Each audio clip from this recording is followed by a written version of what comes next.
lakini kwa figisu za watu wameamua kuirudisha nyuma.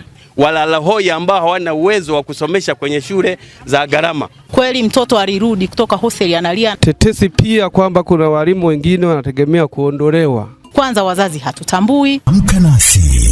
Amka nasi. Haya habari mbalimbali, amka nasi. Karibu kwenye kipindi cha Amka Nasi ambacho kinakuijia kila siku ya Jumatatu hadi Ijumaa. Mtayarishaji na mtangazaji wako ni mimi Aziza Bakari Mkumba. Kwenye mitambo yupo Yakini Mwakatobe. Karibu uamke nasi. Amka, amka, amka. Amka nasi. Amka, amka, amka. Amka nasi. Amka nasi. Kipindi chetu leo kinaanzia mkoani Geita ambapo tunasimuliwa kuwa baadhi ya wanafunzi wa shule ya sekondari Lutozo iliyopo kata ya Katoro wilayani Geita kwa kushirikiana na baadhi ya wazazi wao wameongozana hadi ofisi ya mtendaji wa kata hiyo kupinga uamuzi wa mkuu wa shule hiyo kusimamishwa kazi, kupisha uchunguzi pamoja na uhamisho wa walimu zaidi ya 10.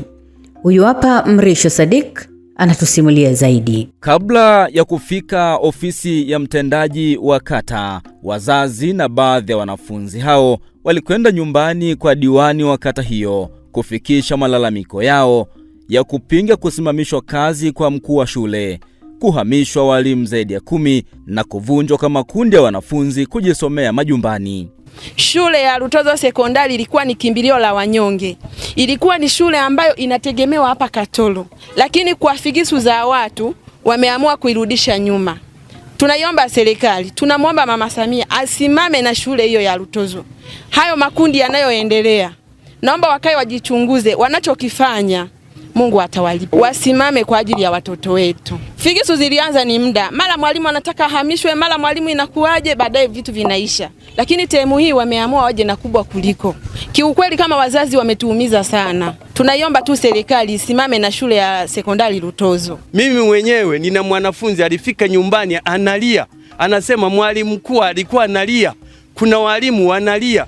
Kama mtu mzima analia, kwanza ukifikiria mwalimu ana uchungu wa watoto ambao sio watoto wake. Pengine ametoka Iringa, ametoka Mbeya, lakini anakuwa na uchungu na hao watoto. Itakuwaje sisi wazazi? Kwa sababu sisi ni ya wanafunzi wa wazazi ambao ni maskini, walala hoi ambao hawana uwezo wa kusomesha kwenye shule za gharama.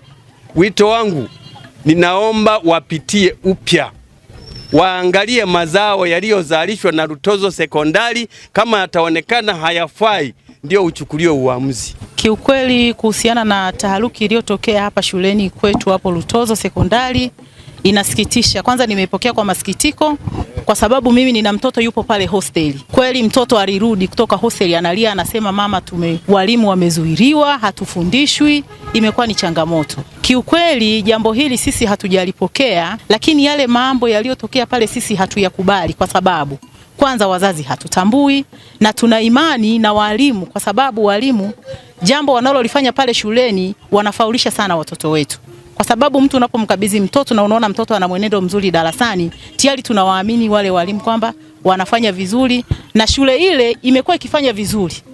Jambo ambalo linatupa taharuki sasa kwamba yawezekana kuna makundi ambayo yameisonga sana ile shule kwa sababu Lutozo imekuwa ikiongoza kimatokeo, wanafunzi wako vizuri, lakini pia imezingatia mahusiano ya mwanafunzi na mzazi na jamii kwa ujumla, lakini bado iko kidesturi zaidi. Majina naitwa Mapambano Paskali, ni mwenyekiti wa kitongoji cha Lutozo. Nichukue fursa hii kuzungumzia hii sintofahamu ambayo imezua wasiwasi kati ya jamii, wazazi na walezi na wanafunzi kwa ujumla kuhusiana na swala la uongozi wa shule na baadhi ya mwalimu mmoja wapo kusimamishwa.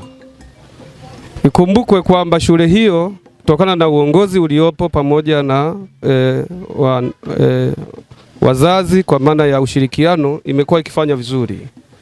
Naweza nikakukumbusha kwamba toka ianze shule hiyo imekuwa ikifaulu kila mwaka na imekuwa ikiongoza matokeo kiwilaya.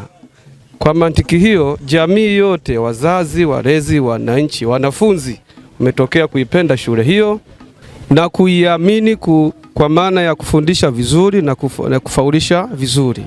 Kwa hiyo hali hii ambayo imetokea ya kusimamishwa kwa mwalimu, ya tetesi pia kwamba kuna walimu wengine wanategemea kuondolewa, imeleta wasiwasi kubwa. Kwa hiyo nitoe wito, moja, haki itendeke.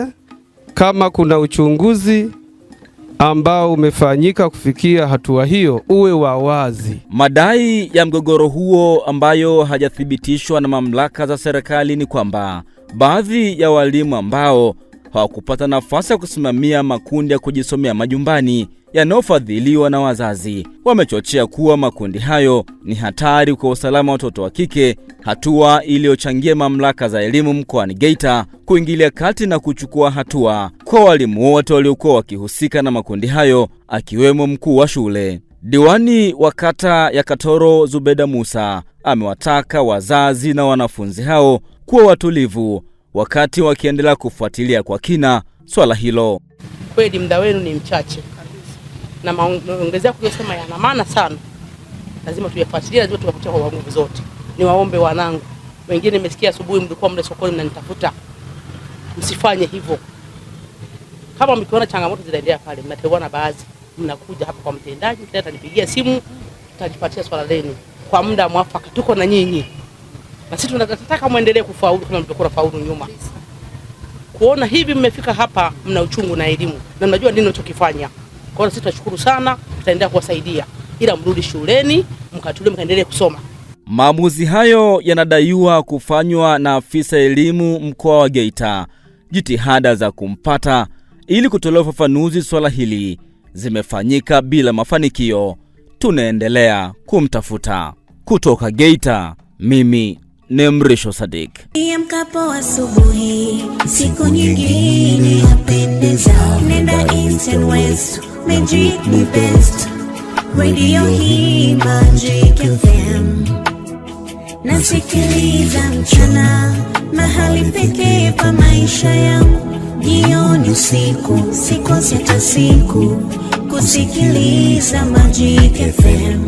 Magic FM 2026. Mtaa umeamka, tunasikika.